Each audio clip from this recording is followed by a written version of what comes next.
Welcome everyone to the Co-Creators Convergence, Up, Convergence, Unity and Peace.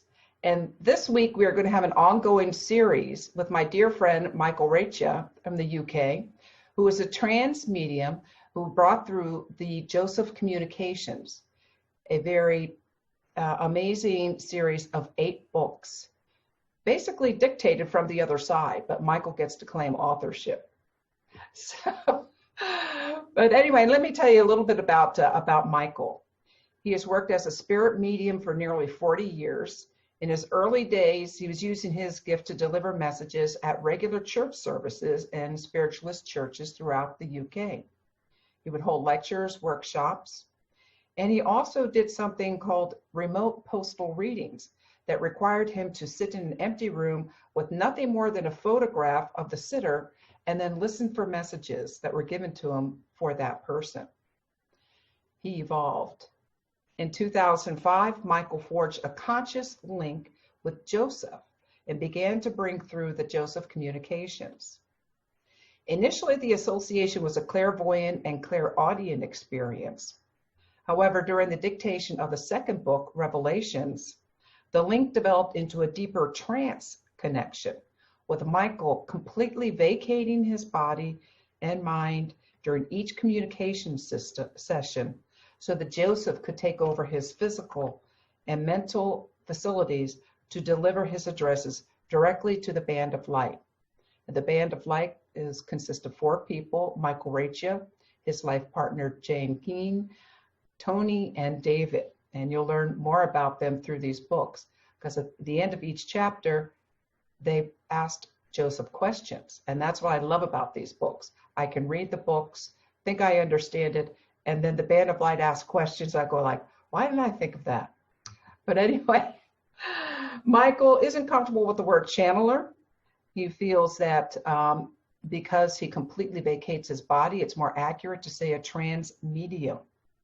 But he regards himself as a simple but spiritually disciplined conduit through which the messages of Joseph and the thoughts and observations of higher evolved spirit guides can come through. He views his life work as the promotion of the Joseph Communications mission and a pivotal contribution to the elevation of individual and global spiritual consciousness. When not in trance or recovering from one, which takes a bit, Michael loves Jane, mankind, his fellow Band of Light members, art, animals, eating out, film, model making, reading, and finding the time to occasionally pause and draw breath. So, Michael, welcome. And just give us a little, I know you're going to be with us all week. We're going to discuss 2 books per day. Just give us a little bit from your own perspective on this journey you're on and you're going to take us on.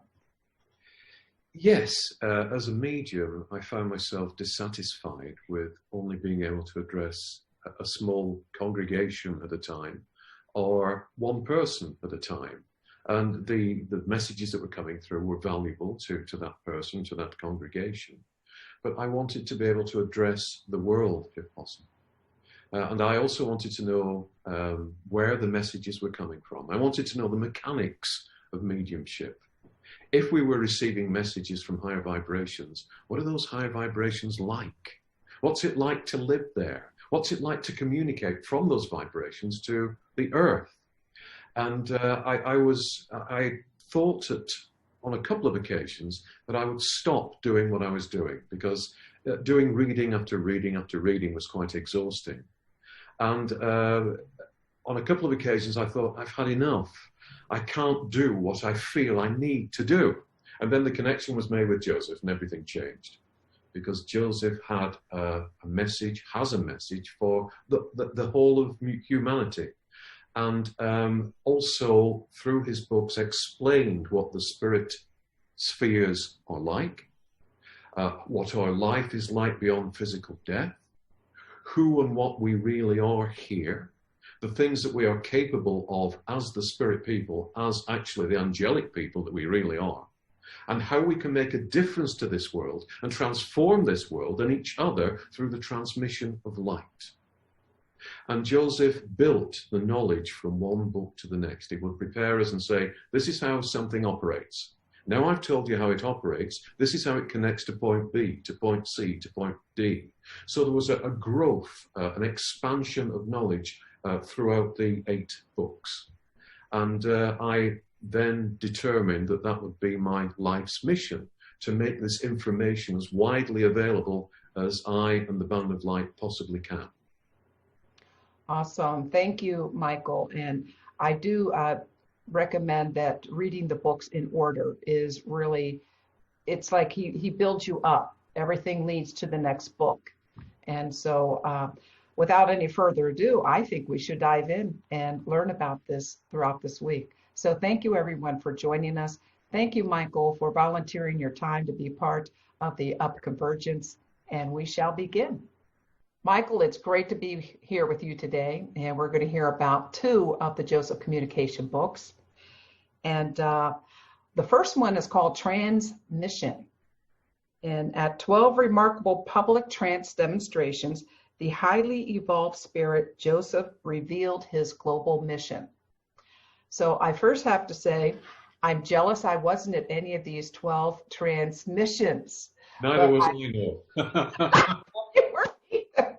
Oh, you got me on that one. So Michael sent you out of your body. You're now center stage. Tell us about these phenomenal experiences, where they were, when they were, and all the trappings, if you would.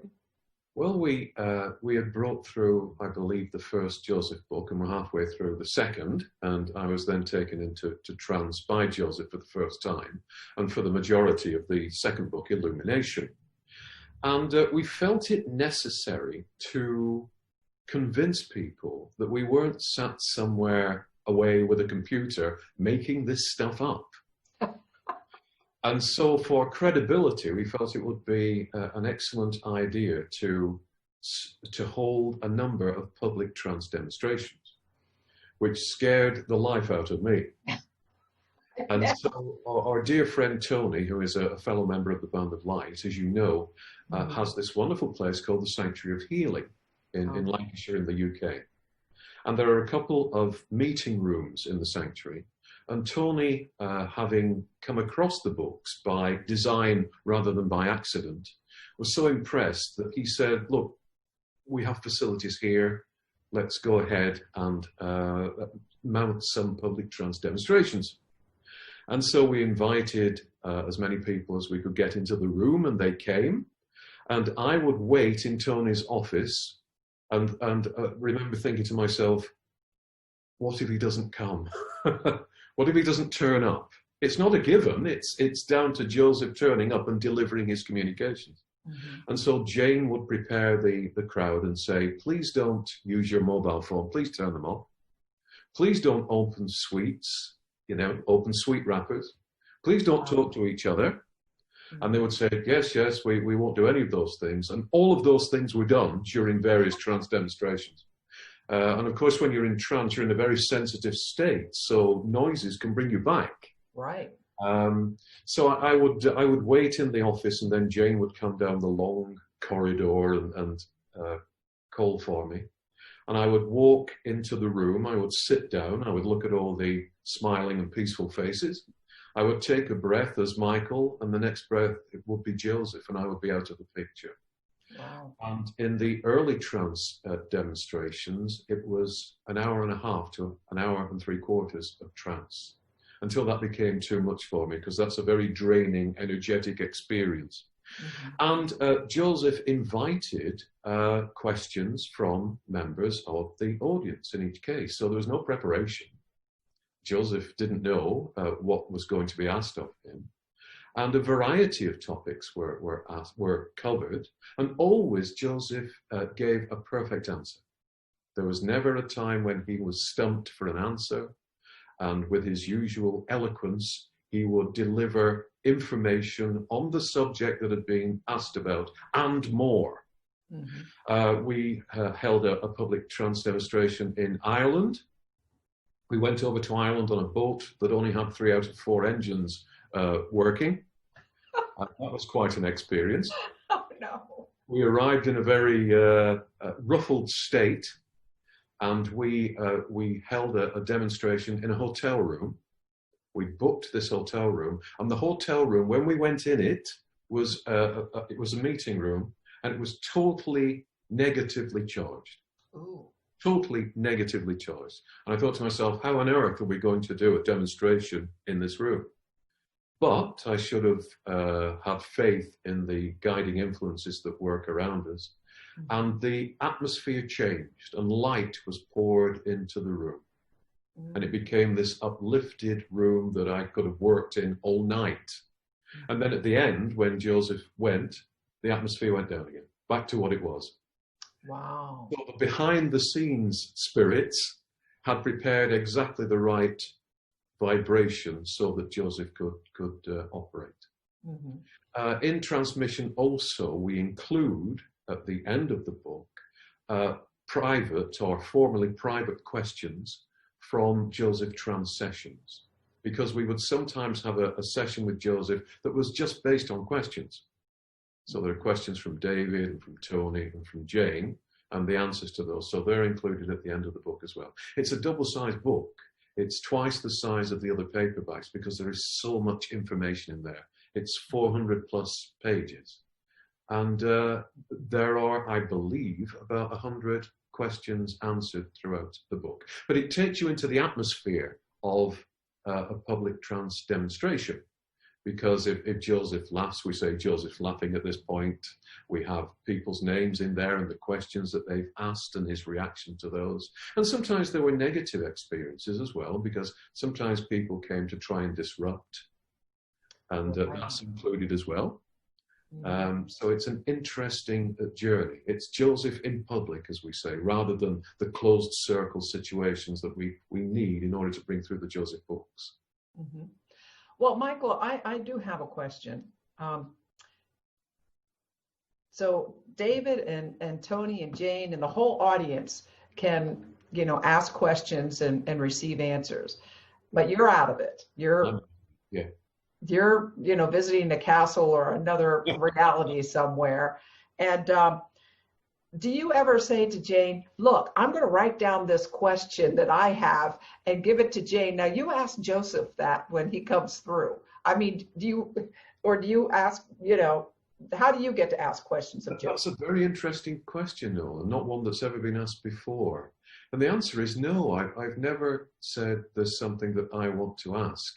I think there is so much concentration on what needs to be done that I am just grateful that Joseph comes through, that Joseph speaks through me, through my physical and mental faculties, and that I'm still here at the end of the enterprise. Because the first couple of times that I went into trance, I wasn't at all sure that I'd come back. I had no idea what going into trance meant. I knew that I'd been asked to do this and had agreed to do this, but I thought, what if I can't get back in my body? What if I can't re-inhabit my mind? What if I die? But of course, that is not what happened, and I was protected throughout. But nevertheless, it was a very draining experience. Mm-hmm. And we went to several venues, not just the sanctuary, and each venue was different. At one venue, the electrical system was affected halfway through the trance, which set alarms off. So we had alarms going off, all the lights went out, and we had to, Joseph was silent until things were sorted out, and then he started speaking at the exact moment that he'd stopped speaking before the disruption. We've had all sorts of things happening. On another occasion, our video recorder fried itself. It fried itself. So we only got half the footage that we wanted to get. Well, so Joseph had warned that there might be phenomena at these meetings because of the energies that were being used to transmit the communications, and very often there were strange things happening. Well, then, did Joseph, when things came back online and he's talking again, does he ever comment on why that happened or what just happened? Or does he just ignore it and go on? If he's halfway through something that's very serious and very spiritual intent, then he carries on. But Joseph has a fantastic sense of humor, and so he would make the audience laugh as well, and would say something appropriate about what was happening. You know, so it was a wonderful evening, but I didn't get to share it. I should tell you about what happened afterwards as well, Noel, because suddenly an hour and a half had passed, and I was back in my body. And what happened when I stood up and Joseph came into my body and I sidestepped that, was that I was locked into place. And we have footage of the trance demonstrations where from the torso down, I am locked and my legs don't move for an hour and 3/4. So I would come back at the end of that period of time into this body where my legs had locked. Wow. So I would sit down and be in intense pain because the circulation had gone in my legs. I would then hobble off, leaving the congregation and Tony and Jane, who were taking the meeting, back into Tony's office. And the first thing that you realize that you've expended a huge amount of energy. Mm-hmm. And Tony would kindly prepare through his cafe at the sanctuary some chocolate cake for me and some salad and some sandwiches. And I would get hold of this tray of food and devour it like a thing possessed.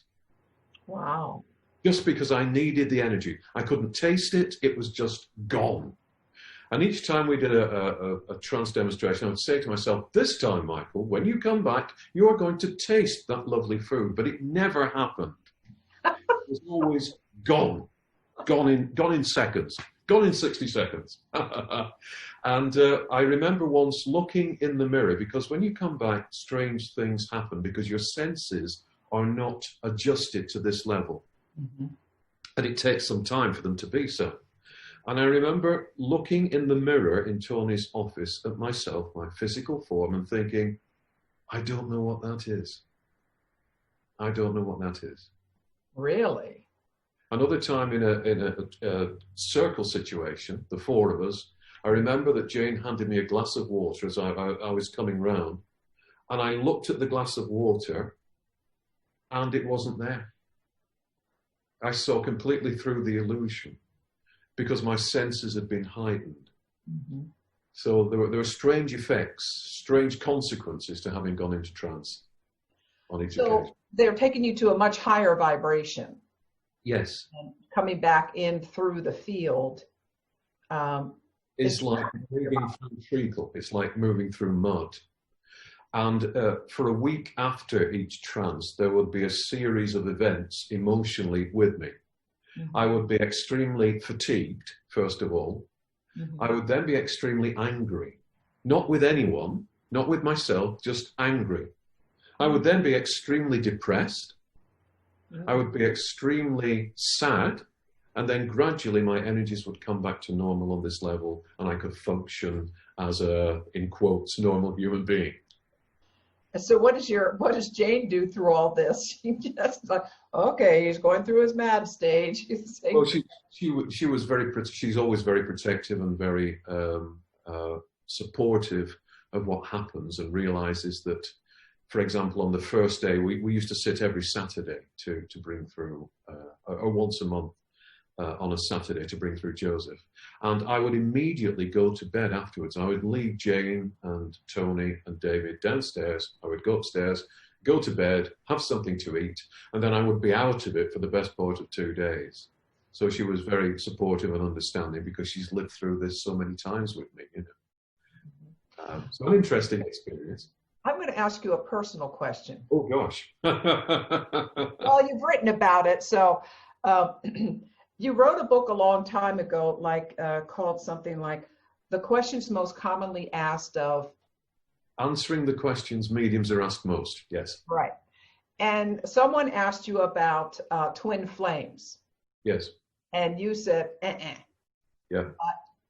How did you've changed your opinion about that? Well, I've grown, Noel, and I think that's something that we have to do spiritually. And I actually withdrew the book. Ah. The rest of the book was relevant, mm-hmm. but I'd got it wrong with regard to twin flames, with regard to both halves of a soul being able to incarnate at the same time. And so when I saw that that was wrong, rather than deceive people, I decided to withdraw the book. So we pulped them. And But that was before you were communicating with Joseph. yes, it was at least 2 or 3 years, I think, before my. I sincerely believed that, but my view altered on a couple of points in the book, and I thought, no, I've got it wrong. So hold my hand up, withdraw the book, and that was it. Wow. Well, do you have anything that you want to read or from that book that you selected for us? Yes, to give the viewers some idea of the wide range of topics. Here, for example, is I've got a little passage I want to read, but before I do that, here are the topics covered in Trance session number 13, for example. Does each incarnation aid a soul's progression? The cleansing spheres.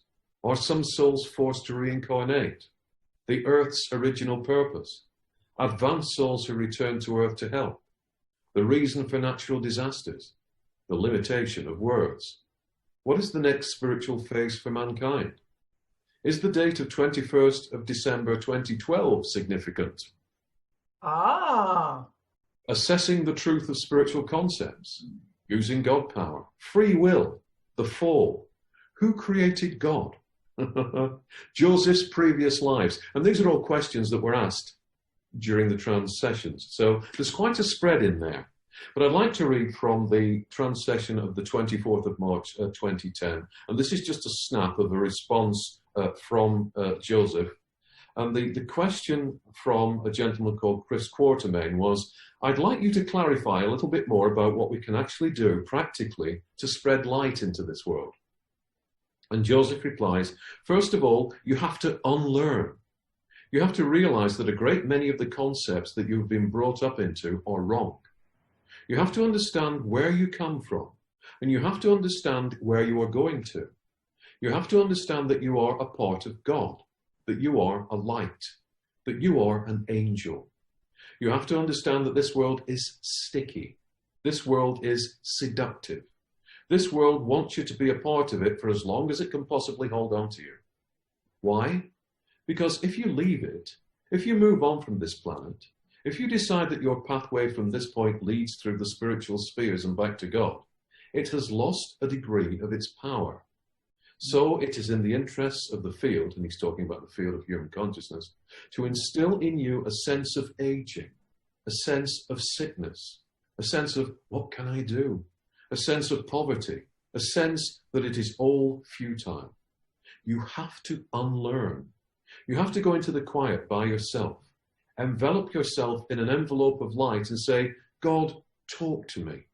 And the God within will move you in different ways, either through speech or through images or through a wonderful silence and sense of well-being that you have not known thus far in your life. Once you feel that and accept that, then you can move forwards in saying, this is more powerful than the world that I have known up to this point. It's very convenient. When a soul incarnates on earth, the memory goes. The memory begins as a child here, but the memory of what lay before goes, because the soul is enveloped in the negative field of consciousness. If you had that memory now, you would not ask the question. You would send light to everyone. Be light for everyone. Imbue light into everything that you experience to change things now. But your memory has been cruelly taken away from you by the field. It was not always like that. When you were an angelic being, encased not in matter, but in light, you came here to experience, to play, to understand your creative tendencies, the power of your heart mind, the power of God flowing through you. You came here to look at different vistas, different horizons, and you had a connection to God that you knew consciously. That feeling of peace was with you consciously and always, because you knew where you had come from. You knew that at a certain time you could move out of this area of play and return to another sphere of consciousness. Unfortunately, none of you has that luxury now. You return here and your connection to God is still there, but your memory of God, your memory of things beyond this physicality is taken away from you. So, your key to changing things is to begin to remember. Because as you begin to remember who you are and remember the God that is at the heart of you, you begin to forget the effects of the field. And the stronger you grow in God memory, in an assurance each day that you are a part of God, that nothing can harm you, and that you are light, the stronger you grow. The effects of the field grow less on you. And that was just one question. That's just part of one question that Joseph answered. Oh, that was just part? Part, yeah. Wow. We're going to have to go back and reread that one. It's kind of like circling through, but very, very powerful. So it used to be that we controlled the field, and now it feels like the field controls us. Would that be accurate? Yes, we buy into it, don't we? We're not drawing as an energy source from our heart minds. We're drawing from the limited, encased field of energy that is the field of human consciousness, the collective thoughts of human consciousness that are creative and therefore maintain the world as we see it. And we don't understand that we can unmake the world as we see it and create a different world by believing in and seeing something different infused with light. And it is really as simple as that. But it's so complicated and difficult for us because we are used to accepting that the world outside of us is total reality. And total reality lies not out there, but in here, and can be changed, dependent on the creative spin we put on our thoughts and our imaginations. Well, that was really fascinating. And thank you for sharing some of those questions, because I was going like, I know I read that book, but I got to go back and reread those answers, because those are great questions that you got. So, but doing trance like that is out of the question, out of the picture at this point, like having an open public. Yes, I'm 15 years older than I was, and the energies that are involved would deplete me for quite some time, and there is the time needed to get the message out, the existing message that we have. And as you know, Noel, I've sat in trance recently on 2 occasions to put the footage. I sat in trance with the rest of the Band of Light to put the footage on our YouTube channel because I felt it was so important to do so at this pivotal time in our existence. But that is not going to be the norm, because I have no intention of being on a higher vibration quite yet. Well, speaking of that YouTube channel, I don't think it's too soon to invite people to go to youtube.com/the Joseph Communications. Yes. And if you subscribe there, this is a very prolific group. They're putting out content, original content, all the time. So if you go there and subscribe, you will automatically receive these new messages. And yes, it's been a while since you sat in trance, bringing through messages, if I understand correctly. That's right.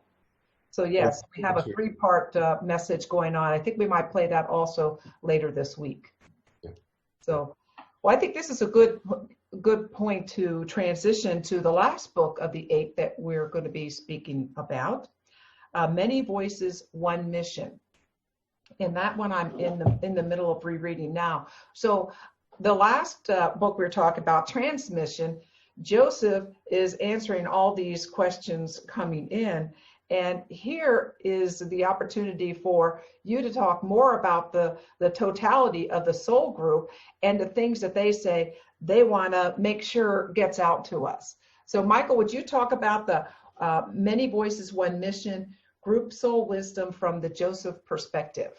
Yes, I suppose you could call this an epic production, because it was the best part of 15 years in the making. Wow. And I've got to go back to the time when Jane and I first got together on a physical level during this incarnation. Mm-hmm. And as soon as we got together, my ability to connect to the soul group was boosted. As you would expect, because 2 halves of the same soul come together and there's a greater capacity to work. And so for the first 2 years of our courtship, there's an old word. Still works. Wherever we were, we would have members of the soul group, people that I recognized because I'd worked with them for years, coming through to deliver lectures on a variety of subjects.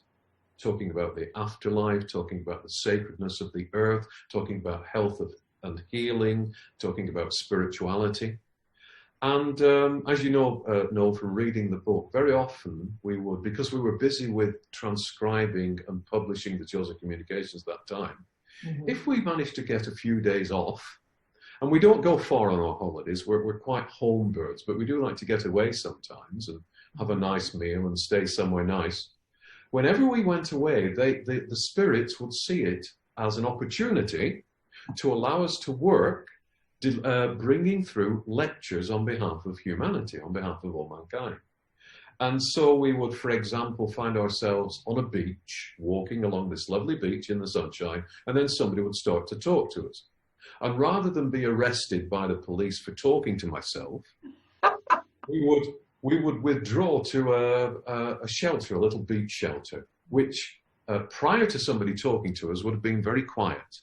Now, the minute that we sat in that shelter with our recorder on, dogs would come into the shelter, children would start playing around the shelter, people would start trying to talk to us or would talk to each other around the shelter, and we'd have to move on to somewhere else.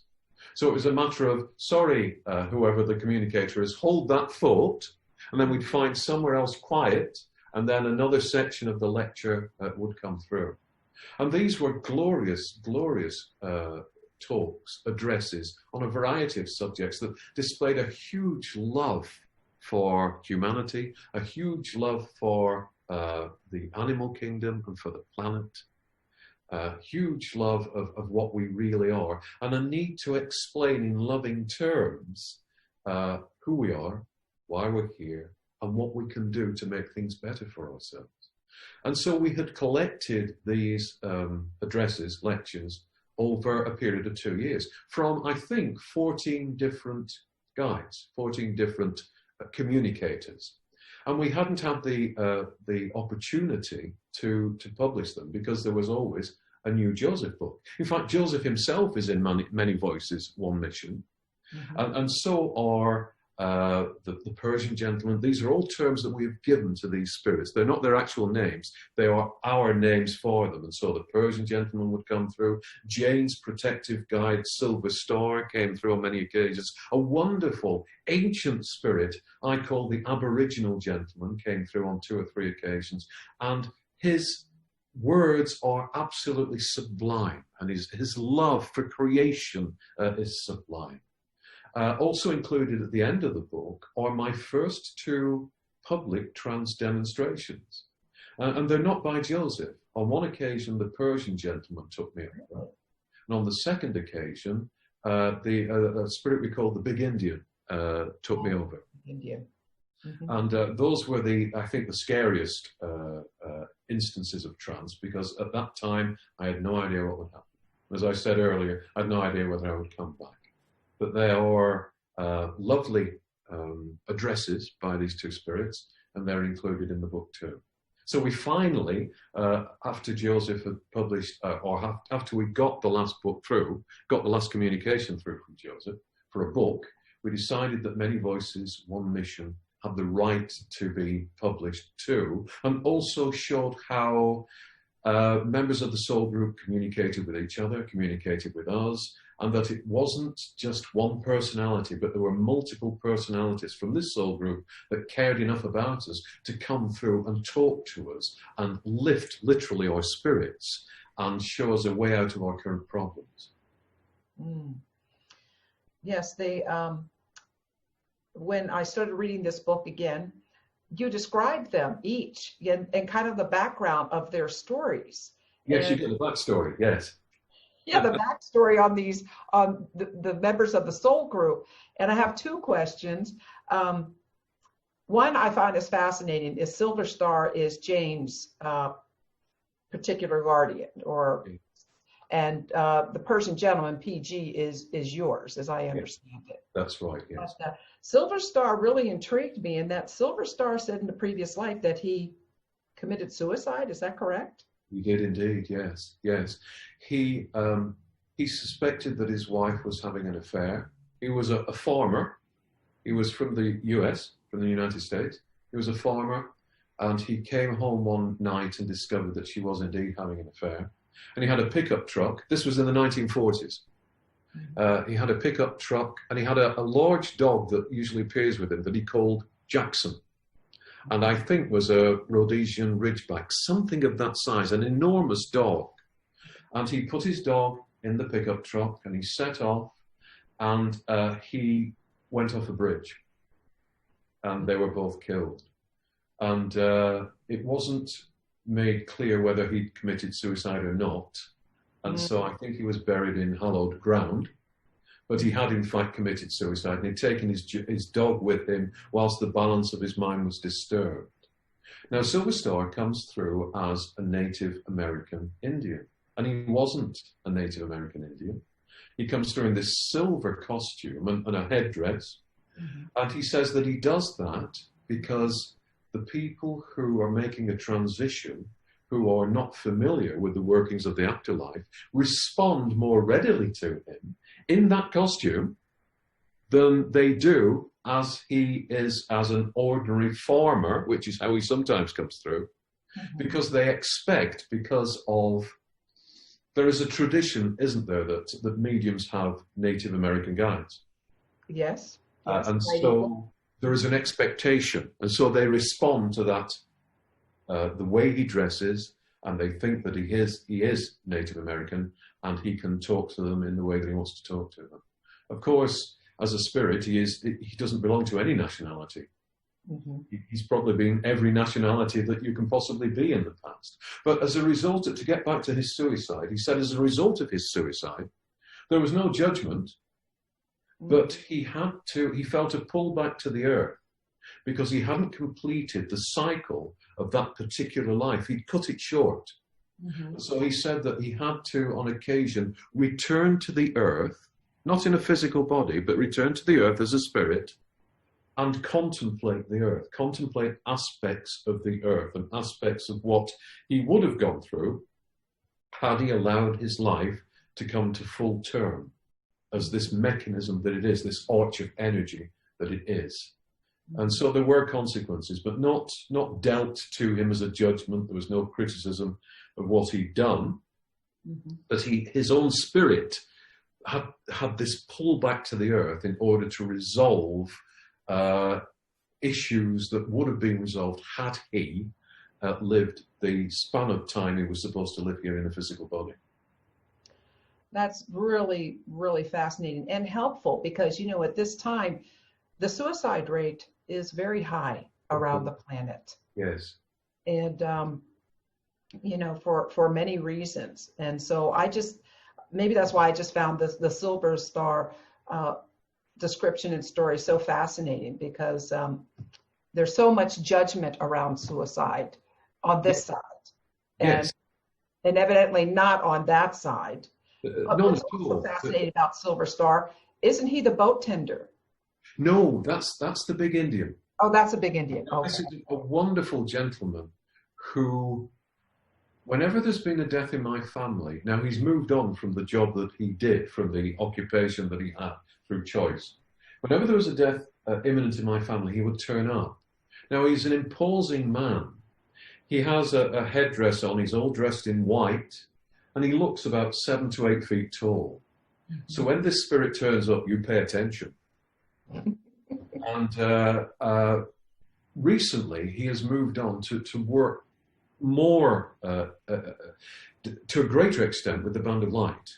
He used to share his time between helping us and working on the boat, which is we've talked about in another interview. But he still comes in occasionally, and there is a knee-jerk reaction to him coming in. And I look at him and say, "Who's dying? Who's going?" And he will say, "For goodness sake, I've come to see how you are, or I've come to bring you this information. Don't associate me," because he used to take people across. "Don't associate me with taking people across now." So yes, the big Indian, as we call him, our term for him, worked on the boat for the equivalent of 200 years in our time.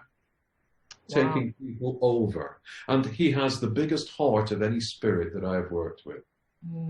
I've seen him close to tears because of the plight of some of the spirits that go over, and close to tears because of the the plight of mankind, of humanity. So this is a very strong but extremely loving spirit who cares about us. Mm.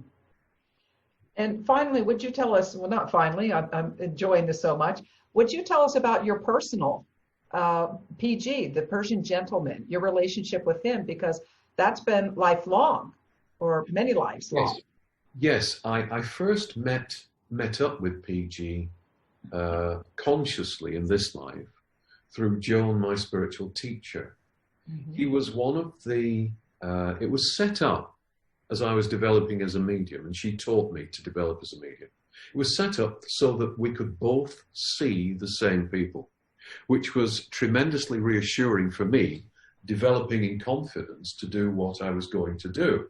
Mm-hmm. And it was set up so that I would start a message, I would bring through some information, mm-hmm. she would continue it, and I would end it seamlessly. Wow. And one of the people that I began to see regularly was this wonderful gentleman who very often dressed in purple, but would come in different colors depending on how he felt. Black gentleman, and would come with these exquisite robes on, but always with a hat that matched in color and in texture. There are these fabulous textures over the surface of his robe, but most often he would come in purple. A tremendous dry sense of humor, tremendous joy in life, and he was Joan's guide since she was been Joan's guide since she was a girl. Oh, really? Now, at that point, he was someone that I saw whenever I sat with Joan, which was weekly as I was developing as a medium. But then it became clear as the years went past that he also knew me and I knew him. And as I gained much of my spiritual consciousness back, I realized that this gentleman had been involved not just with Joan, but with myself since birth and since before my birth. And PG is the gentleman responsible for setting up the energies for each Joseph Trance communication. So he and a team would set up the bubble of energy within which Joseph could work. And then at the end of each trance session, he would deconstruct those energies and make sure that I was safe and would stand by me to see that I was safely back in my body, and then would go back to his dimension, his higher vibration. Oh. And PG came through recently, didn't he, with a message? Do you want to talk about that, Michael? Yes, there is a crucial message. I think most viewers would agree that this has been a very difficult year. And I have had a sense psychically for 18 months to 2 years that something was terribly wrong and something very awful was about to happen. I could feel the vibration pulled down. And as we sat for the Joseph communications, every so often we would be told, look, it's more difficult for us to get through now because the earth has consolidated itself negatively yet again. And by the earth, I mean humanity. Okay. I was going to say, not Gaia. Oh, no, not at all. Not the deer planet and not the animal planet. And PG came through a few weeks ago and said, I would like to talk in trance through you because I have an urgent message for all humanity.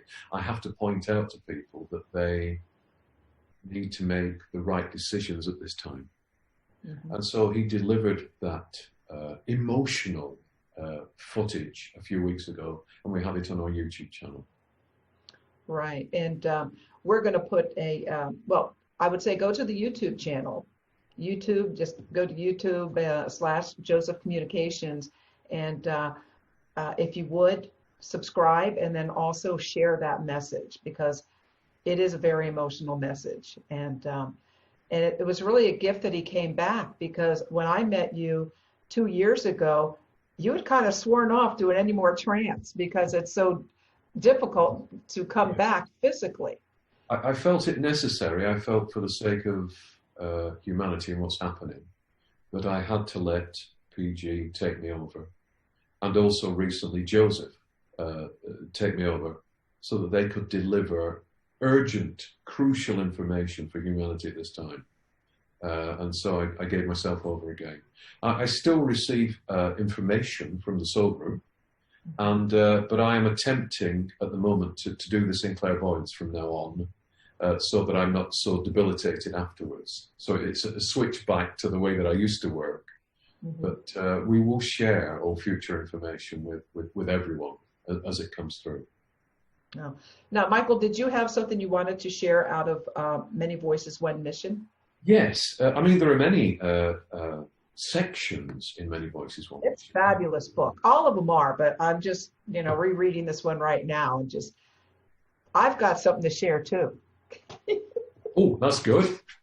That's good. This, funnily enough, we've been talking about Silver Star, mm-hmm. and this is an excerpt from an address he gave to us from the Sacred Earth section of Many Voices, One Mission, called Respect for All Aspects of Creation. Mm-hmm. So we're halfway through this. This is not the entire answer, but he says, a tree is a complex expression of life, but very simplistic, even more simplistic than the pig and the animal kingdom. Now, he came through with a pig. He came through with a pig to say, look, this is my brother. There is no difference between me and this pig. We are both spirit. So you say more simplistic than the pig and the animal kingdom in the way that it operates, in the way that it exists, and in the way that it is, and yet it is sentient and capable of communication with other trees and with the animal kingdom. A tree is an example for us of how we should live, because a tree experiences growth through stillness. The tree doesn't get up and walk anywhere. The tree is still. It is rooted to one spot, as people on earth should be rooted to one spot, to the God within. And as a result of that, growth comes in. Not only growth, but an acceptance of change, and flowing through it, the means of coping with that change. Look how much longer the tree survives on earth than you do. To bring back the illustration of the earth also talks to mankind. And the earth at the moment is saying, I am sick. I am out of harmony with my Creator because of your influence, because of the barrier that you have put up between me and my source. My only way to regain energy at the moment is through you and through your actions. But you turn your back on me. Every day you turn your back on me. And so my life force is dying out rather more quickly than it was. But even in that, even in what you would consider a death throw, the earth is talking to you and is saying, if you turn your back on the source, then you die out. If you turn your back on the source, you die out. And that is what people on earth are doing at the moment. They are turning their backs on the source, on the God within. The whole of creation talks to you, the animal kingdom, the plant life, and the earth itself, presenting you with this message that God is constantly putting in front of your eyes to show you a different way and to make you think. As technology advances, you divorce yourselves from nature even more. You surround yourselves with the heavy constructs that you make, and you ignore the natural world. You plunder the earth, and then you ignore the earth. You turn your backs on the system of plant life. You turn your backs on the oceans, and increasingly, you are becoming creatures who live isolated lives. There is a network of animal life. There is a network of plant life, and there should be a network of human souls. But those human souls are becoming far more isolated than they have ever been. So they reject the God within, they reject companionship without, and they expect the world to keep turning and to provide them with what they feel they need to be happy.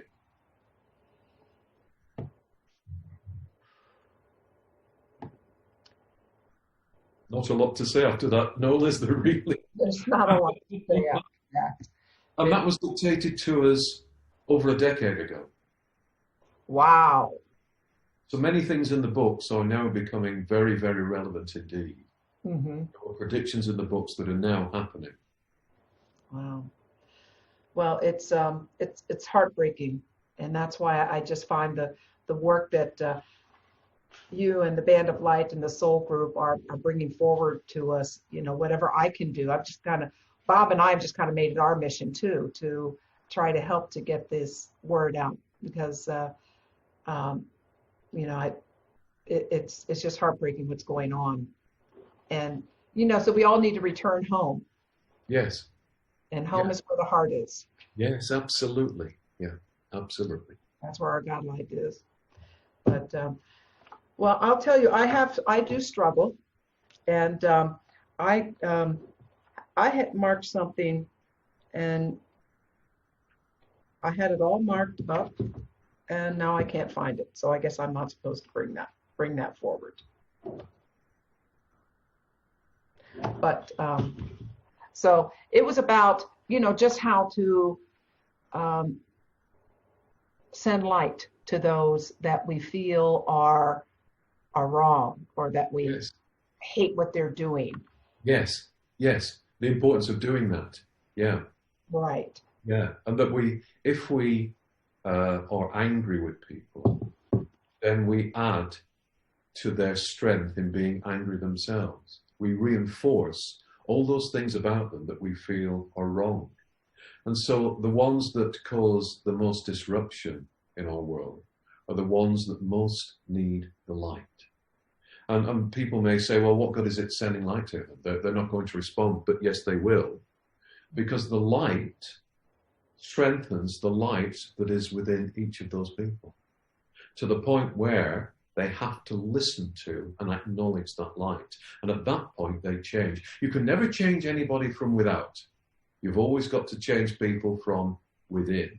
And that means that their perception changes, and they realize something about themselves and their approach to the world by themselves. And the light gives them enough illumination to consider a better way, a more spiritual way. It's the only way that we can address the problems that certain souls pose for us, is to love those problems away, is to lighten their load, is to change their mind by them changing their own mind, because they have enough light within them to look at things and think, I've got to do this a different way.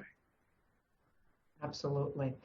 Well, let's just close here, Michael, and invite everyone to your meditations that you do, sending the light. Yes, on Mondays and Wednesdays and Fridays, at times that are given on our Facebook pages, Michael G. Reccia and the Joseph Communications, we unite in spirit, wherever we are in the world, to send light out unconditionally into the world to make a difference.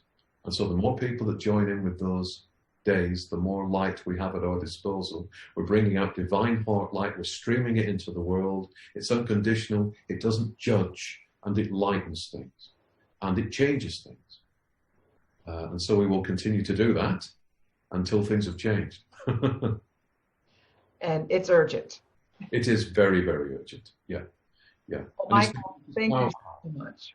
Thank you so much for spending these mornings recording with me, so we can share this good words and good wisdom. And I just love the message and so grateful.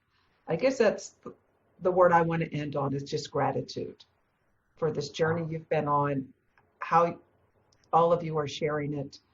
And I pledge to do my best to join you and to get the word out. And gratitude from our side as well for what you're doing, Noah. Thank you. Thank you. Take care.